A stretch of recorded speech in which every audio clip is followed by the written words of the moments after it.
Sometimes real life is stranger than fiction.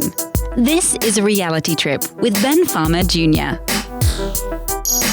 Hello, everybody. My name is Ben Fama Jr. This is Reality Trip. Thank you for joining me today. I really do appreciate it. First off, a big shout out to all the backers for our brand new Kickstarter campaign we just launched. We have a Kickstarter campaign. We're trying to raise $30,000 to finish the editing for our new documentary, A Reason to Believe. And if you want more information about that, there's links in the description below. But first off, just thank you so much. There's been a great turnout of people and support, and people just going out there, not only contributing, but sharing and just talking about it. Thanks to all the blogs that have covered us so far and all the news media outlets. We really do appreciate it. So we still got a ways to go, though. We still need to reach our actual goal. So if you can come and donate or contribute anything that you can, $1, $25, $100, whatever, anything you can do, head over to our Kickstarter and if anything, at least get the word out. At least go out there and share it. Share it with your friends, share it with your family, whatever we got to do to get this film out there. It'd be much appreciated. So again, thank you guys so much. So one of the people interviewed in my film is my next guest, which I'm really excited to have on our show. He's the founding publisher of Skeptic magazine. He's a monthly columnist for Scientific American. He's a speaker. He's an author. He's got books like The Believing Brain, The Moral Arc, and then he just released a brand new book called Skeptic, Viewing the World with a Rational Eye. So please help me welcome to the show, Michael Shermer. Michael, thank you for joining me today. I really appreciate it. Oh, you're welcome. So I'm sure you've heard the bad news. I hate to be the bearer of bad news, but it seems like hundreds of years of scientific inquiry has been completely debunked by a hip hop artist who says that, the world is flat, and, he's got the memes to prove it. So, you're a skeptic, you're an author, you have this new book, Skeptic, Viewing the World with a Rational Eye. Is this viewing the world with a rational eye? Well, not exactly. It's viewing the world with a blind eye maybe. But it's an interesting question. When I was interviewed yesterday for a local TV show on this, and, I just got to thinking, do people really know how we know the Earth is round? I mean, could they articulate it in a minute? Here's how we know it's round. So I just went through some of the proofs just so people know. I mean, we know because we grew up knowing it. But do you know that you can look at the shadow of the Earth on the moon in an eclipse, and you can see that it's round? And you can see pictures from space, and the Earth is round. And of course, now the flat earthers claim, well, yeah, it's round like a pizza, but still flat like a pizza. Right. But of course, if that were the case, then the pictures from space would show the continents all on the one side. Or if they were on, half of them on the backside of the pizza, then the question would be, how do you get there? Because, you can fly there, you can sail there, and so on. Anyway, then there's, the higher up you are up in the mountains or up in a plane, you can see more of the curvature looking straight out. Mm-hmm. And if you put two sticks in the ground at, some distance apart, a couple hundred miles, and record the shadow at the same time, you'll see that, it's a slightly different angle of the shadow because the sticks are on a curved Earth. And anyway, and you can look at other planets, for example. They're all round. None of them are flat. Right. And so on. So, there actually are ways that we know. And it's kind of good to review that. So, I mean, the whole thing was kind of idiotic, and maybe it was just a ploy to get attention and media coverage or something for this hip-hop rap artist. But, we do have a science rapper, and his name is Baba Brinkman. Mm-hmm. And he does really cool science rap. You should have him on your show sometime. He's really good, and he's the counter to that. We can do science rapping as a way of educating people about science. Yeah, no, definitely. So, every day I'm always seeing something on the news, something being posted, somebody sending me something in my email about something. And I think one of the hardest things for me to explain to people, and I know in our community we understand skepticism, but let's say, for example, there's someone who's religious, spiritual, someone who's a conspiracy theorist even, and they're really trying to understand skepticism. How would you talk to that person about skepticism? Well, I usually explain that skepticism is it's like a scientific approach to claims, asking for the evidence and the arguments in favor of the claim, and always, approaching it from the null hypothesis perspective. That is, your hypothesis is very probably not true, or it is not true until you prove otherwise. And you have to convince us through overwhelming evidence that we can reject the null hypothesis and assume that the hypothesis is probably true, or at least it hasn't been proven false, technically speaking. And, but of course everybody thinks they have evidence, and, so you have to go further beyond that, but it depends on the particular claim. So I also make the point that we don't just from the get-go say we don't believe things before we even look at them, because it depends on the evidence. For example, are you a global warming skeptic, or are you skeptical of the global warming skeptics? Which would, if you're the latter like me, that makes you a believer in global warming, whatever that means. And so this is a good way to come about it, to think about that. We don't just say, well, we don't care what the evidence is. We just don't believe anything because we're curmudgeonly skeptics. That is not at all the case. We believe all sorts of things: the theory of evolution, the Big Bang theory, the germ theory of disease, plate tectonics. There's lots of theories we believe, but it's because they've been proven over the decades to be well supported by evidence. We talk about a little bit about this in my film when I interviewed you a couple of years ago about belief and why it's so hard for people to change their minds. Have you come across any reasons why some people are able to change their minds and why some people aren't? I know I used to be a believer myself, and sometimes I ask myself, how did I get here? Do you see anything that's related to why more people might be more able to change their mind than, say, others?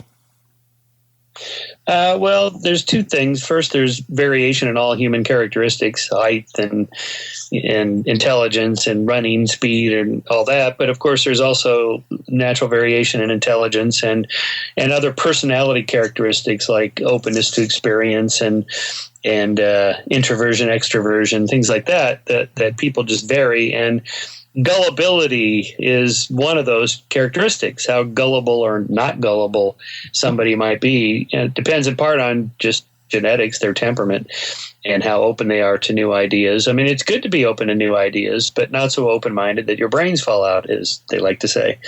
And, and then there's also your upbringing and, what kind of exposure you've had to critically thinking about claims. Is it in your toolkit? Because most of the kinds of critical thinking skills we talk about are not, you're not born with those. You have to learn them. Like science is a learned thing. It takes some practice and training and so people vary on that too, just by background. And then of course there's to what extent your political or religious or ideological beliefs are important to you to the point where they might override contrary evidence, which causes cognitive dissonance to kick in and leads most people to double down on their beliefs in the teeth of contradictory evidence. And so, and that's going to also vary depending on the claim. We talk about, certain people are anti-science, or right-wingers tend to be anti-science. Not really. It depends. They're very supportive of science, most science. It's only certain sciences that seem to bump up against their religious beliefs, say like creationism, or their political ideologies, or their economic ideologies, and climate change. Well, global warming can't be real because if it is, then it's a plot against capitalism or something. That's just an economic ideological statement, not a statement about science. But that same person may be, of course, only too happy to go to the doctor to get treated for his disease because he completely trusts science in that sense. So it depends on those different factors.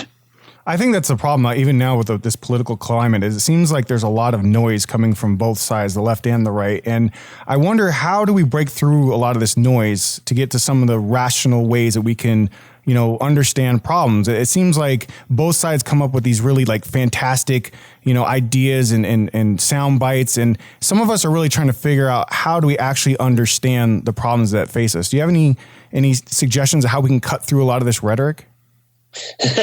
Well, we can just join the voices ourselves, which we're doing. We're doing this right now.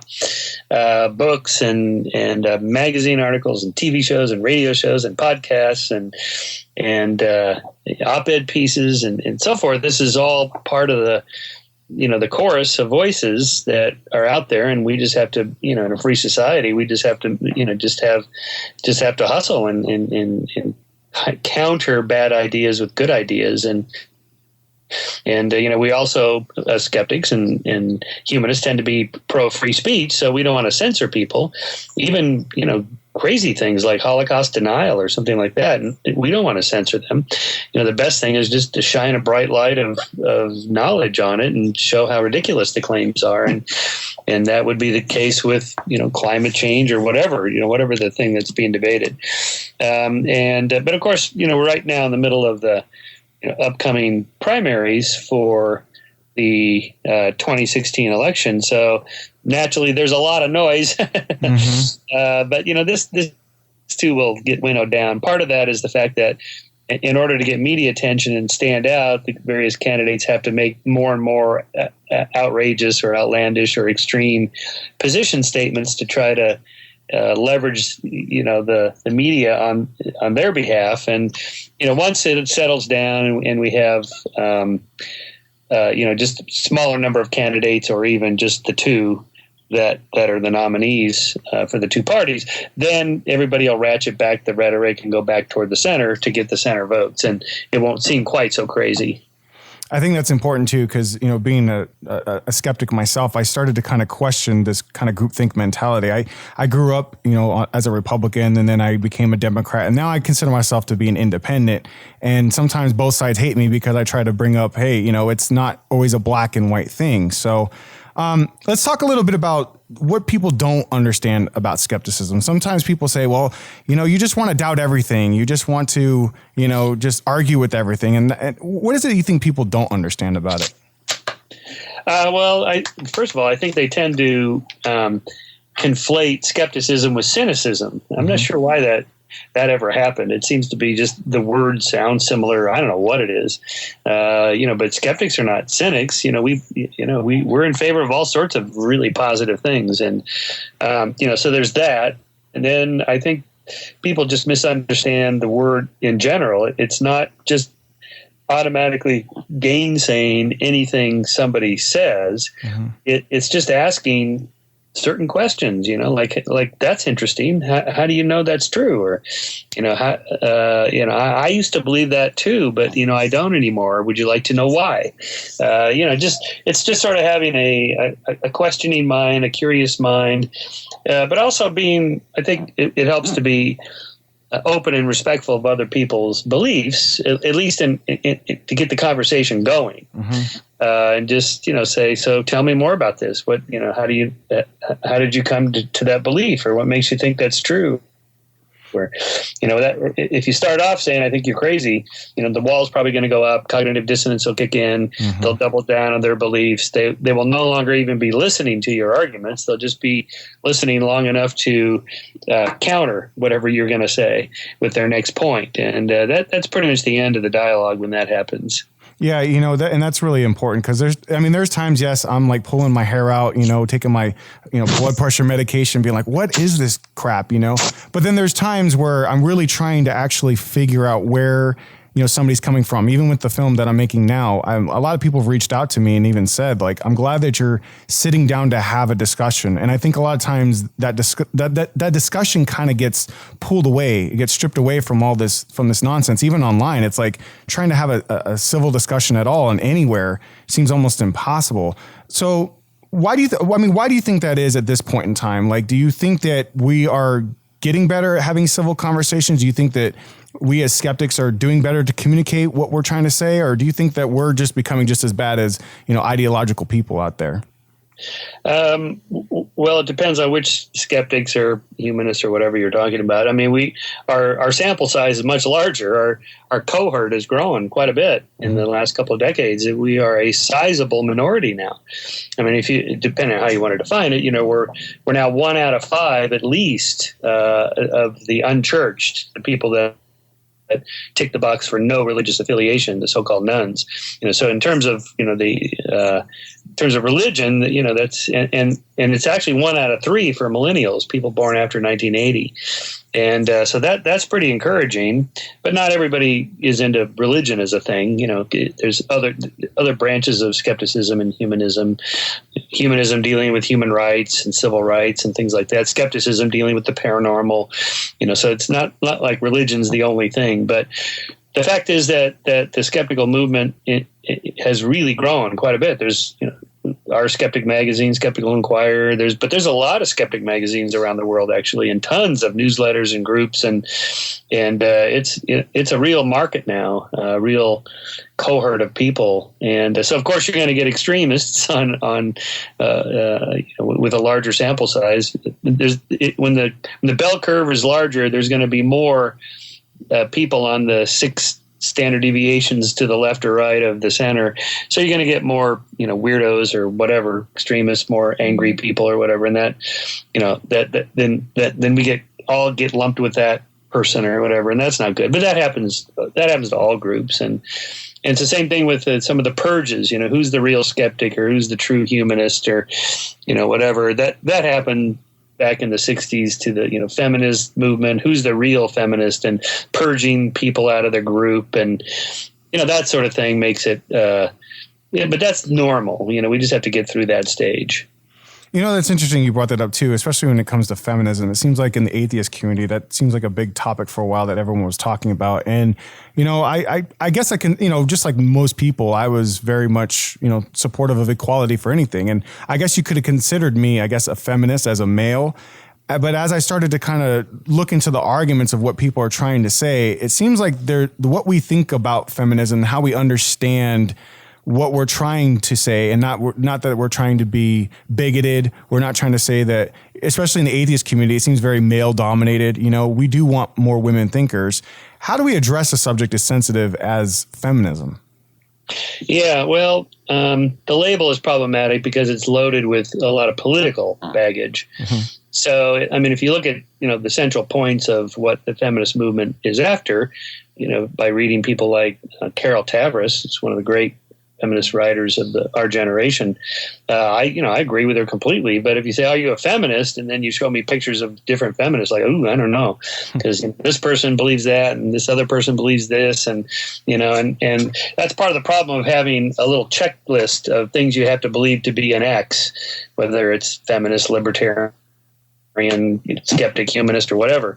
That makes it harder. But we have to use language and talk, and labels are shortcuts for long descriptors. So I understand that, but how do you overcome it? You just being respectful and talking and clarifying points. It's the social media has made this very difficult. People they just go crazy on Twitter and Facebook and other sites, and the levels of just nastiness and crude language and forum postings are just embarrassing to read. I never read these things. It's just terrible. Mm-hmm. It's like somebody in a car where they flip off another driver because they feel safer in their car or something like that. It's a little bit like that, but it's even worse because you're in your basement or something with your laptop, and you're shrouded there and protected, so you feel like you can say anything, stuff that you would never say to somebody. I'll get emails sometimes from people, really nasty stuff, just laced with bad language, and sometimes I'll write back and say, "Oh gosh, thanks for the letter, but are you having a bad day? Are you always like this?" And they're so surprised that I write back that, "Oh my God, I never thought I'd hear from you. I'm sorry I said all those things, and golly, yeah, let's talk."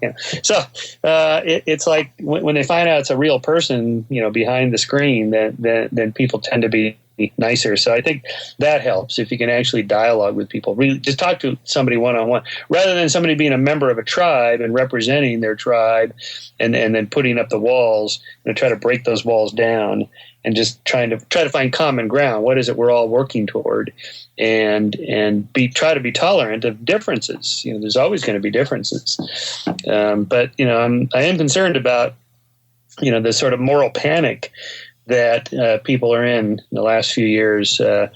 about other people's behavior and just condemning others before they even know anything about it. And it just seems to be something you do to gain social credit. Jonathan Haidt talks about this, about the sort of social nature of these moral panics and how people feel like, well, if I show that I'm a true social justice warrior or whatever, then my tribe will see me as more valuable, or I'll gain status by condemning these other people over there, and it kind of leads to an arms race of condemnation of others, and often when you don't even know anything about the subject, and it's just it's something we have to watch out for, and I think these social movements naturally go through those. As I said, the feminist movement and Marxist movements and socialist movements and libertarian movements, and I've written about this, about Ayn Rand and the objectivist movement. They purged all the impure objectivists to the point where there was like 3 people left at the funeral of Ayn Rand, the leader of the objectivist movement. And, that's just normal. But it's not good. It's the kind of thing we have to watch out for.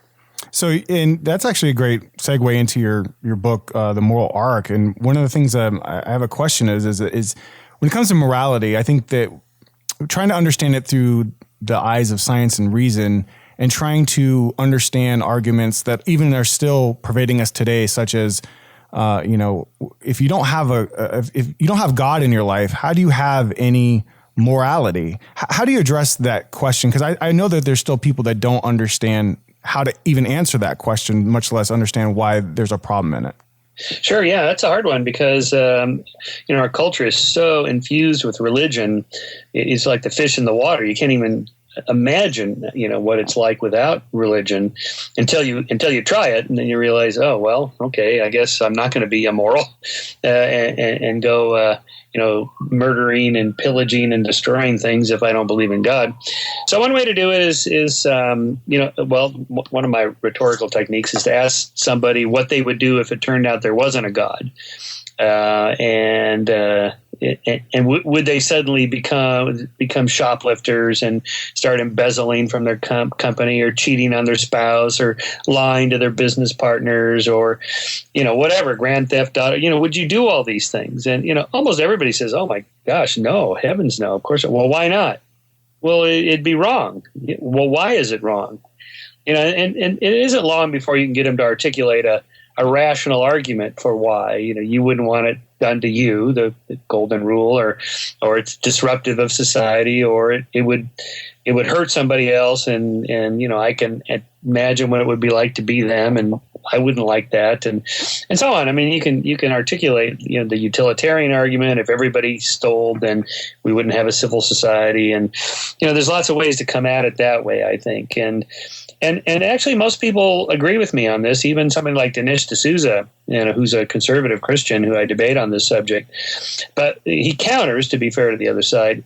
Yeah, but all atheists and secularists, and even if most of America were atheists, they'd still be raised in what is essentially a Christian culture. That is, Western civilization has been under Christendom for centuries, for 1,000 years of pretty deep Christian religion through churches and so on, that it's infused in the culture. But what has been happening that I track in the Moral Arc is that, in fact, ever since the end of the Second World War in Europe, for example, the rates of religiosity have plummeted, particularly in northern European countries.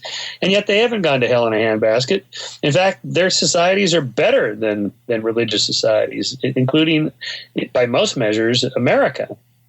And just in terms of, their rates of, just take things conservative Christians are concerned about, like rates of teen pregnancy, STD rates, abortion rates, suicide rates, homicide rates. These secular societies that are very low in religiosity have much lower rates of all these social ills compared to America or any other theocracy for that matter. And so how is that possible? Now, I make the point in the Moral Arc, it's not that I think religion is the cause of gun violence or suicides or whatever. I'm just saying that if you're going to make the argument that religion is a prophylactic against social sins and ills, how come it's not working? very well here in America, the most religious of all Western nations. And there must be something else going on that has nothing to do with religion. And that something else is just the values we have developed over centuries since the Enlightenment, that all people should be treated equally under the law, that all people are equal in terms of their rights, and that no one can be treated as a means to an end, but humans are ends in and of themselves, and so on. These are all principles from Immanuel Kant and Thomas Jefferson and so forth that we've all inculcated into our minds. And even religious people, they all agree with these things. They use those arguments, but they call them biblical. They say, I get my morals from the Bible. No, you don't. Show me where in the Bible where it says, people should be treated equally under the law, or that men and women, blacks and gays and so on are all equal. Where does it say that? In fact, it says the opposite of that. So, but they back engineer it after they've inculcated all these moral values, and then say, but I'm religious, so and religion's always the source of moral value, so I must have got it from my holy book. But the answer is no, you didn't. Yeah, and see, I always say that if you want me to change my mind, there's one really quick, easy way God could do it right now. He could take out slavery out of all the Bibles at this instant. All million of the Bibles out there, he could take out slavery. He could take out his oppression of homosexuals. And I'd be like, you know what? I don't know if that even would prove that there's a God, but it would definitely make me think, well, maybe there's something to the story than not. But I think my concern in the end is that I don't see how religion's going to solve these critical problems of morality. If we're going to talk about abortion, gun control, I think sitting down and figuring out what the real underlying problem is, I think is essential. And I think that, ideology and belief gets in the way of that. And for me, I don't know if people want to ask the hard questions. It's just like we have this topical kind of solution, and we're not getting to the underlying core. For example, with gun control for me, it's like everyone's talking about guns and control. And I'm like, well, what about the underlying mechanisms of why someone feels the need to shoot somebody? Why does someone feel the need to walk into a school and kill young kids? Like, we're not talking about the real underlying problems for these solutions. And I don't see how religion's going to solve that. So what's your take when it comes to understanding morality through science and reason? Well, my take is that the kinds of arguments that pretty much everybody makes today about why we should be good, or why gays should have the rights to marry just like straights, or why women and blacks should have the right to vote, when this was debated a century ago and so forth. The arguments that are made, even by Baptist ministers like Dr. Martin Luther King, they're actually secular arguments, using the rights language that was developed in the late 18th century. The rights revolution's gone through two major stages: the late 18th century, the American Revolution, the French Revolution, and all the literature that built up into the Bill of Rights, the Constitution, the Bill of Rights, and the Declaration of the Rights of Man, and then after that, the Declarations of the Rights of Woman, and so on. All these documents and discussion of rights is all in secular rights language. The arguments are made from the perspective of taking somebody else's position and trying to convince them that this is the right thing to do, rather than religious language. And so even though Dr. King and his speeches, they're laced with a lot of religious tropes and biblical quotes and so forth, that isn't the core of his message. The core of his message is pure secular reasoning about rights and why African Americans deserve the same rights as everybody else. And he says so in his own autobiography, that his major influences were first Enlightenment thinkers, then Gandhi, and then if it was religious, it was the most liberal theologians who were pretty much steeped in rights language. So in the Moral Arc, I just track how all that unfolds, how it happened in all the different rights revolutions, civil rights. So the second big revolution started in the 1950s, and we're still undergoing it.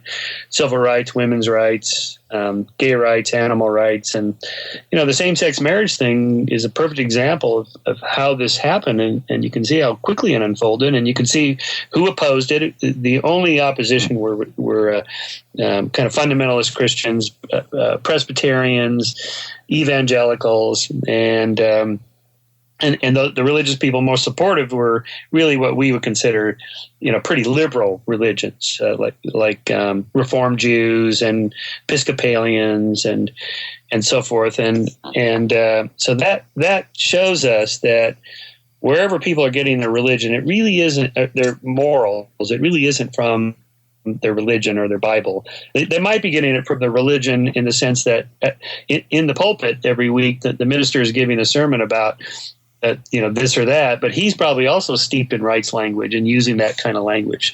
So they may be getting it from that, but it's in a way how the whole culture shifts over the decades to being more inclusive, to the point where someone like a Donald Sterling, the owner of the Clippers, who mouthed off about African Americans in a very disparaging way in private with his mistress, and his life is ruined and he has to sell his team and so on for this. Well, most old guys back in the 50s, they used to be like him, but they weren't even private about it.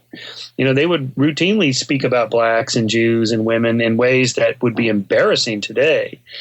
So at least socially, conservatives today are more liberal than liberals were in the 1950s by far. Mm-hmm. But they don't even know it. They don't even think they still hold to being our conservative values and so on. But their conservative values are very liberal compared to decades ago.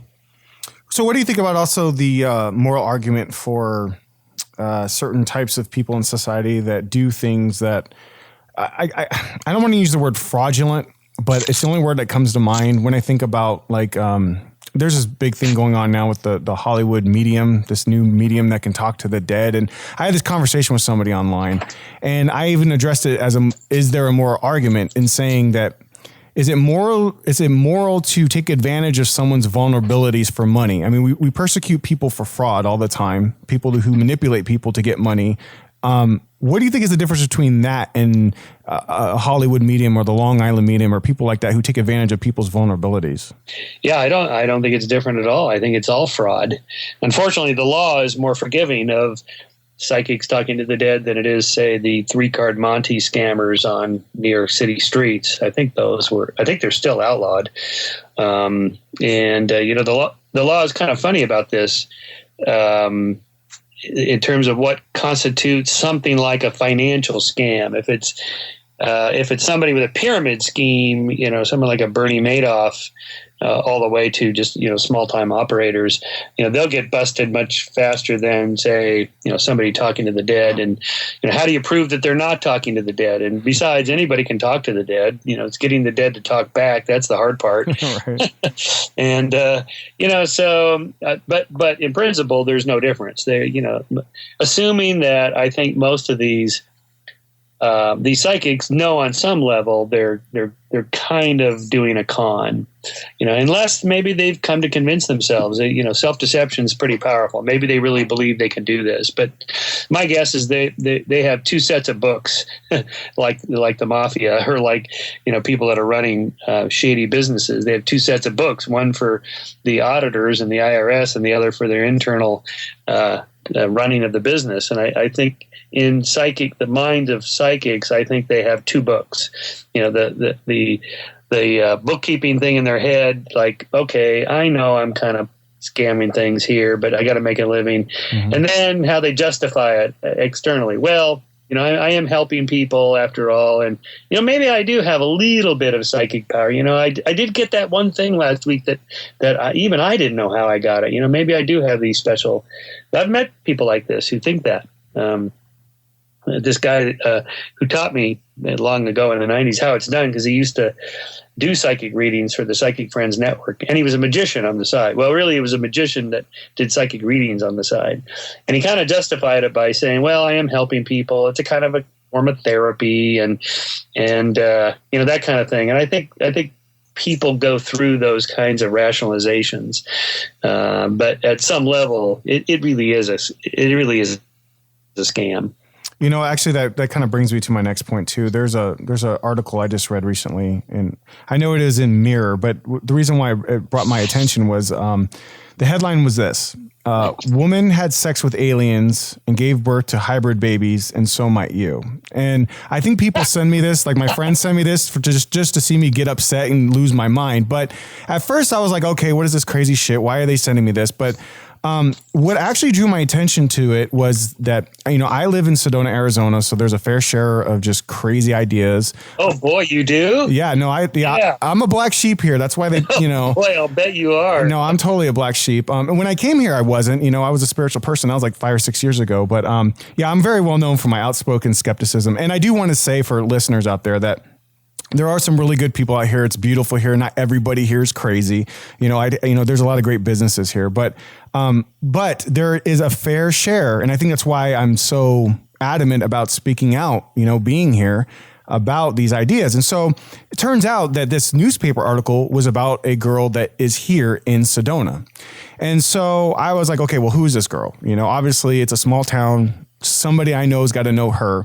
And I went online and I decided I'd watch her YouTube video about what she's talking about. And I went from kind of being like, what the hell is this, to just really kind of trying to figure out what was going on when she told her story about her being abducted and delivering babies on, a UFO.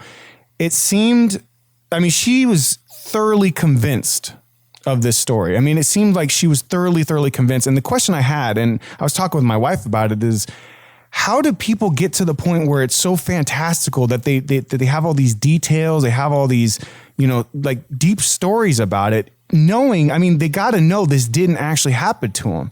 What's going on? How do they get in that mindset? Yeah, I don't know. Again, there may be, two sets of books in their mind, the logic type compartments, I call them, just holding two conflicting views separately for whatever the motive is. Or they're just totally self-deceived, or they're just lying to you.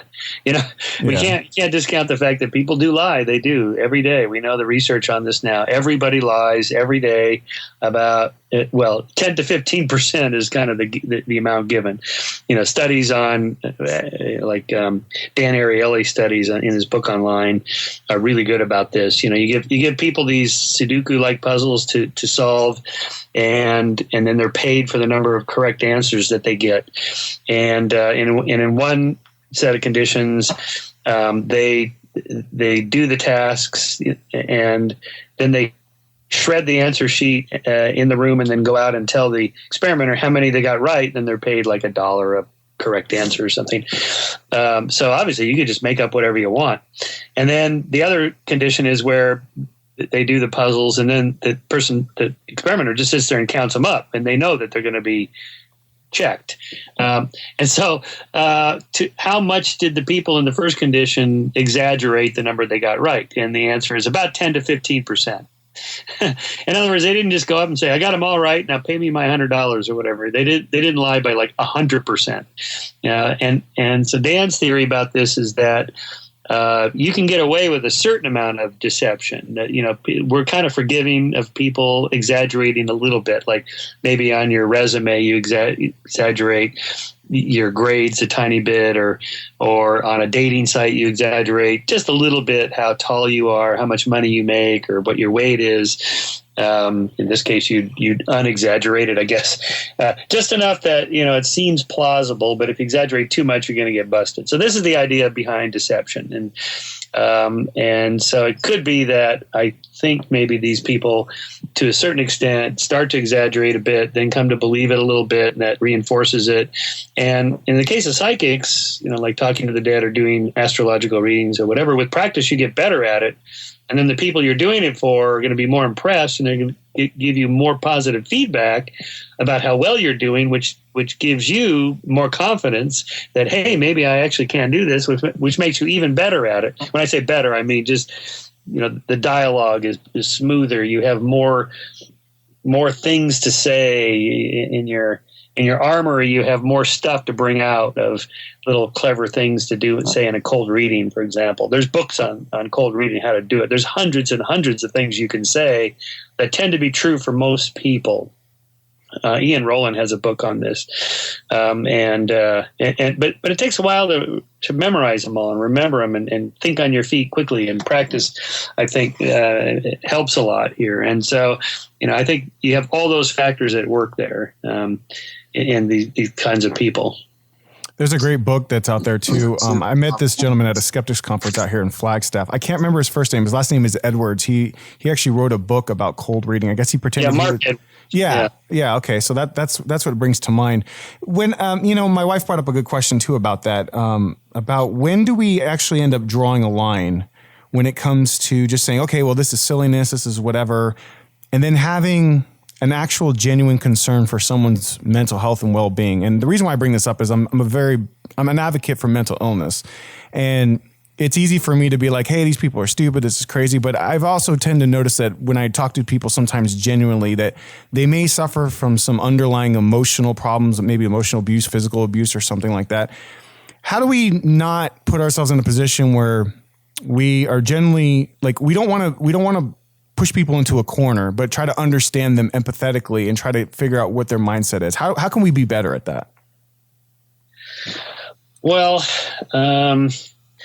first of all, if you are an advocate for mental health, then of course you'd have to be skeptical and critical of these psychics, because they're not trained to help people. Yeah. And this friend of mine I was telling you about it's Mark Edwards. That's who I'm talking about. And he would tell me that, people would mostly call nights and weekends, and they're lonely. They want somebody to talk to. And, okay, well, that's what good friends are for. They're good listeners, and they're empathetic and sympathetic. And but a stranger on the phone and, at $4.95 a minute, at least go to a trained psychotherapist to whatever extent they're effective. At least you have somebody who's a professional at it. So to that extent, if we want to look at it that way, we should definitely be working to do something about that as a problem.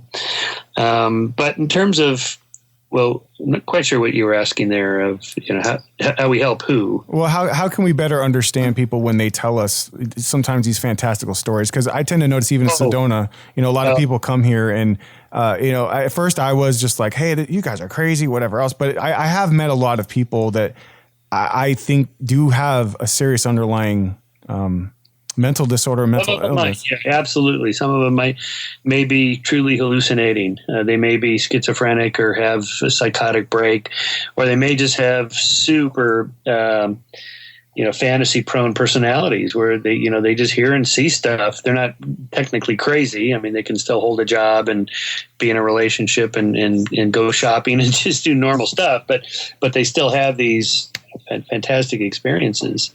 Or it may just be one-off events, like Eben Alexander's Proof of Heaven story about, being in a coma, and having this fantastic trip to heaven. Well, to me, when I read his trip, it sounds indistinguishable from stuff I've read by Sam Harris in his Waking Up book, where he talks the opening pages. He talks about taking acid and what it was like, or Oliver Sacks's books about his own acid trips. To me, it all sounds like acid trips, so it could be something like that. They had a psychotic break, or they just had an anomalous psychological experience, and the most we can do is just try to be understanding and I do that just by asking questions and asking and talking to them and not being too critical, because I tend to err on the side of assuming somebody's not just completely making stuff up just to sell books or whatever. Right. But there are plenty of those, I know, and it's just the way it goes. But most of the people I have met that are psychics, astrologers, or they think they were abducted by aliens, I think they really did have an experience.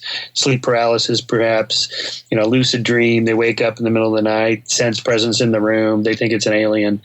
I don't think they're just making that up. There seems to be enough people that have had these experiences that probably is a real phenomenon. But then I just try to walk them back from the extraterrestrial explanation and try to understand the sleep paralysis explanation, by saying something like, well, it's really interesting. I've been reading articles about lots of people have had these experiences, and we now know what they are. It's a kind of a sleep disorder called sleep paralysis. What? And, just try to, but mine was different. It's like, well, actually they're all different. Everyone has a unique brain, so their experiences are going to be unique, but there's certain patterns that come up over and over that are very similar. And that's a product of the fact that our brains are wired up in similar ways. Right. And even for people that don't have, crazy hallucinations, I know there's people that they're trying to solve problems. And I was watching a video here from this organization that was talking about God. And, I can tell that some of the people that were making their speeches in this video, they were saying, when I was younger, people abused me. I was neglected. I tend to find that a lot of people have a lot of emotional underpinnings, even if they're not, crazy, hallucinating, whatever, that they turn to God, they turn to spiritualism, and they turn to the psychics and stuff here. I think that's my main concern. And how do we not be so critical that we push them away and getting them to understand maybe the errors in their thinking? Does that make sense? Yep, absolutely. It starts with looking at what it is they're getting out of it. What is it fulfilling some need, emotional need, psychological need, social need? Are they lonely? Are they depressed? Are they broke? Usually there's something driving it. Sometimes it's just curiosity about it, the meaning of life or something like that. Everybody thinks about those big questions, and the question is, when you're interacting with somebody, what's their motive? That's what I look for. Like what is it that's driving this person to join this religion or cult or whatever. Or if you're in Sedona, to go sit out there in the middle of nowhere under the stars under one of those energy vortexes. Do they still have those there? Yeah, no, I'm hated in this town for that one, because I got into a big debate online with a bunch of people here. I was just trying to explain that there's no evidence to support it. I've been here for a while. I've gone out. I've done everything I could. I don't know what else I can do other than I'm not a researcher. And I'll tell you what, I got my ass handed to me with these people. They're like, you're not looking at the evidence correctly. You're not blah, blah. And that's like, man, every claim that people have made here about UFOs, about vortex, and I think that's, ironically, me coming to Sedona changed my mind more than anything. All these claims people said about things being here, when I went out to go look for this evidence, it just wasn't here. I was already on my way out the door. I was pretty much, already becoming a skeptic and, losing my belief, I guess. But definitely being here, you definitely, you question. You're like, well, wait a minute. Well, how come everyone else is seeing UFOs and I'm not seeing UFOs? And how come there's no evidence for the vortex? I always tell people when they come to Sedona, ask people, where is a vortex? Nobody knows. Nobody knows. No one actually knows where the vortex is. So, but I also have a lot of good friends here. I met a lot of really good people. We have family members that we know that maybe believe irrational things. And for me, we still care and we love these people. And I'm always trying to create the dialogue that's saying that sometimes we need to have a much more even rational discussion with them, because not everybody's trying to be crazy. And we don't want to lose all of our relationships because somebody thinks different than us. And so that's what I'm trying to address when it comes to, the psychological needs and how do we talk to them in a way that it shows that we actually do understand. Yeah. Yeah. So but I thought there were areas outside of Sedona you could go where they go, well, there's the vortex right there, and the stones are in a little circle around it or something like that. Yeah, no, it's funny because you ask one person one thing, they'll say it's over here. They'll say, oh, it's the wrapping around of the trees and this stone, but no one really actually know. That's the whole thing. And I see. So there it's just this mythology. And in fact, the interesting thing about Sedona is that it wasn't always a spiritual place. It didn't always have these vortexes. It didn't happen until the 1970s or 80s when some people came in. There's a lady, I don't remember exactly her name, but she's the one that created the story, because a lot of people come here from Phoenix and they say, oh, this was just a fishing town. You know what I mean? And then they used to shoot movies like Westerns a long time ago, but it wasn't always that way. And the one thing I ask this community sometimes is like, well, are you guys aware that this wasn't always a spiritual capital of the world?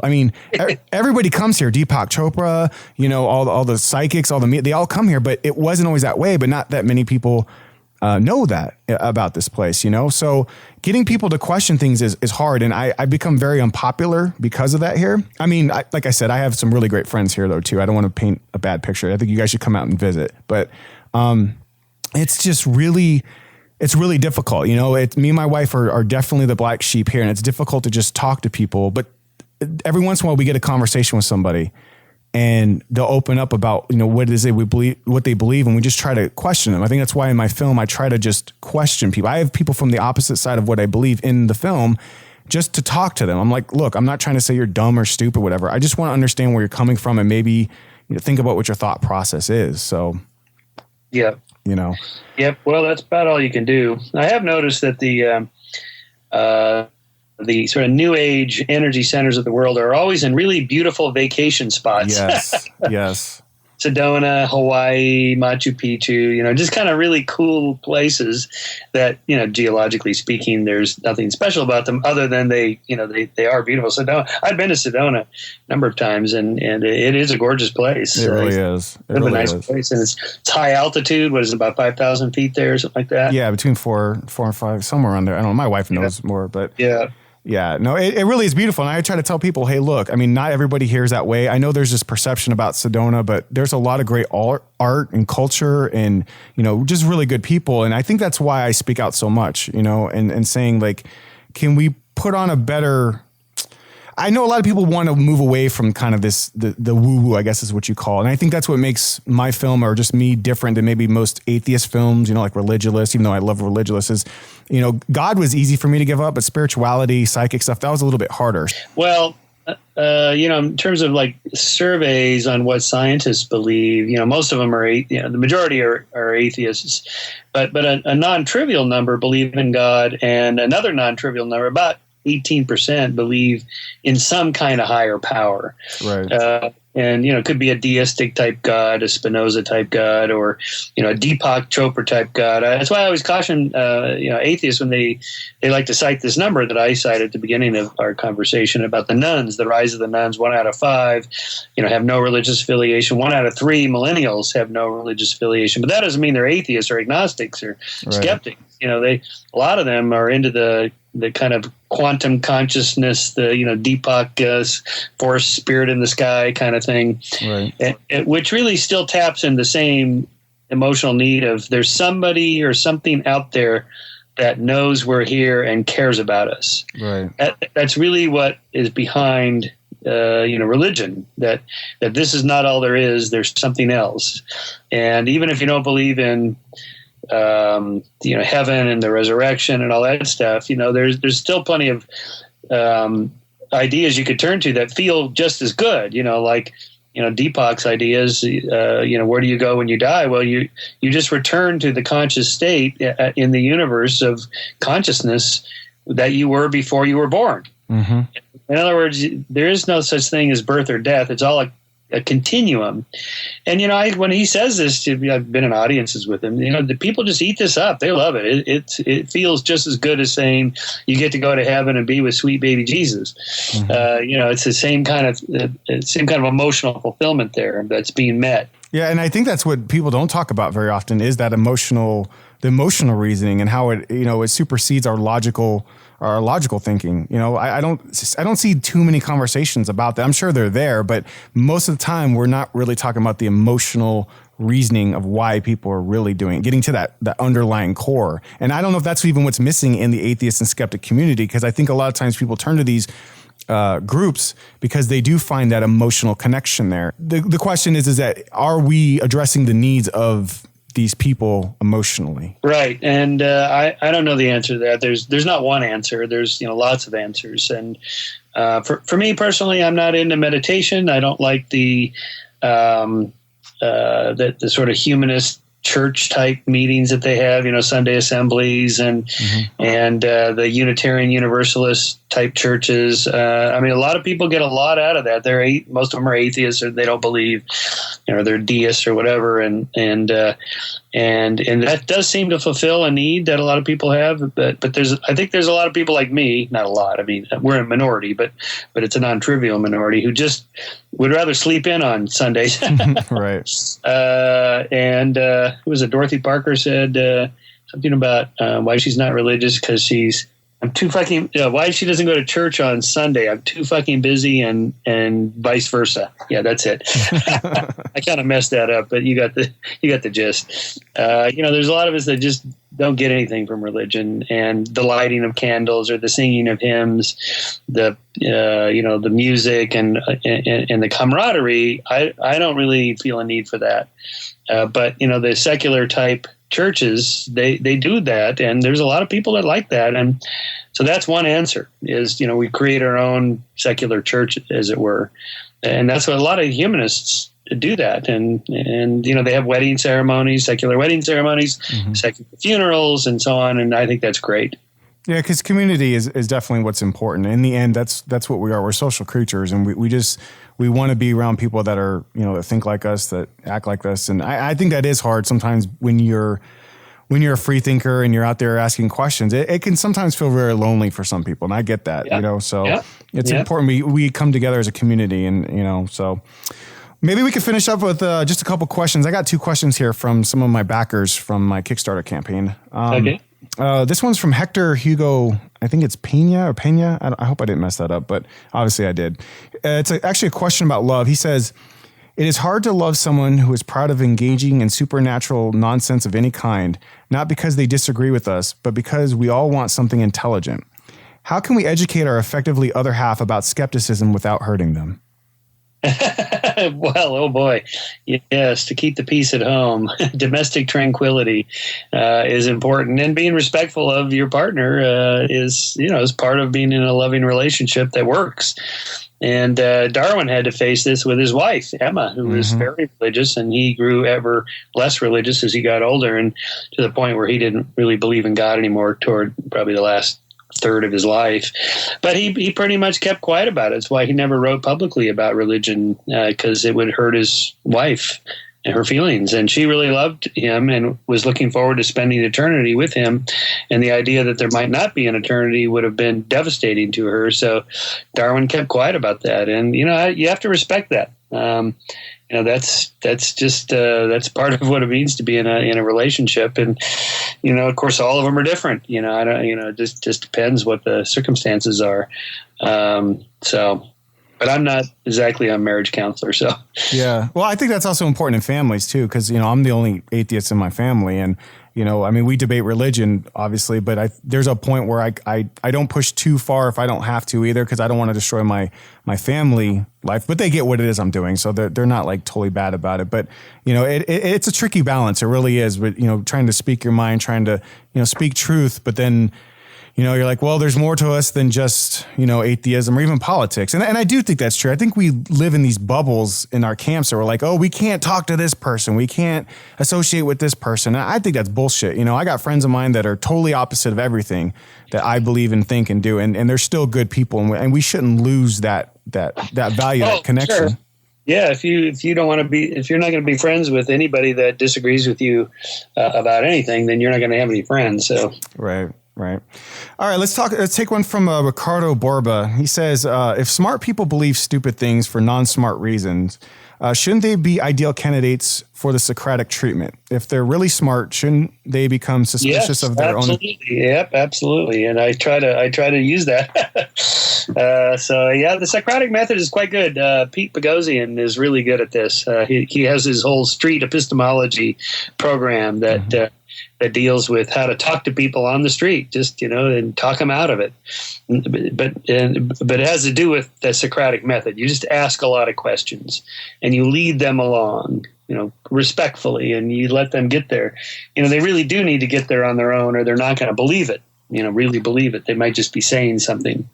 Yeah, I got a chance to interview him for this film too, for that exact reason. In fact, that's what I kind of loosely was trying to do when I talked to people from different points of view. Some of the people that have the opposite point of view are people I personally know, but I just sat down and was just asking questions, and they knew that's what I was doing. I was like, I'm not going to make you look stupid. I'm not here to say whatever. I just wanted to use kind of that street epistemology and try to figure out, well, where are you coming from? What is the process? And try to understand beliefs. So excellent. Well, I think that's about it. Michael, thank you so much for joining me. If people want to find out more about your books and more about you, where can they go? Skeptic.com, michaelshermer.com. those are the two best ones. There's a webpage for my book, The Moral Arc. It's moralarc.org. But that's, if you just Google my name, you'll get all that stuff. Okay. Ladies and gentlemen, Michael Shermer, thank you so much. Oh, you're welcome.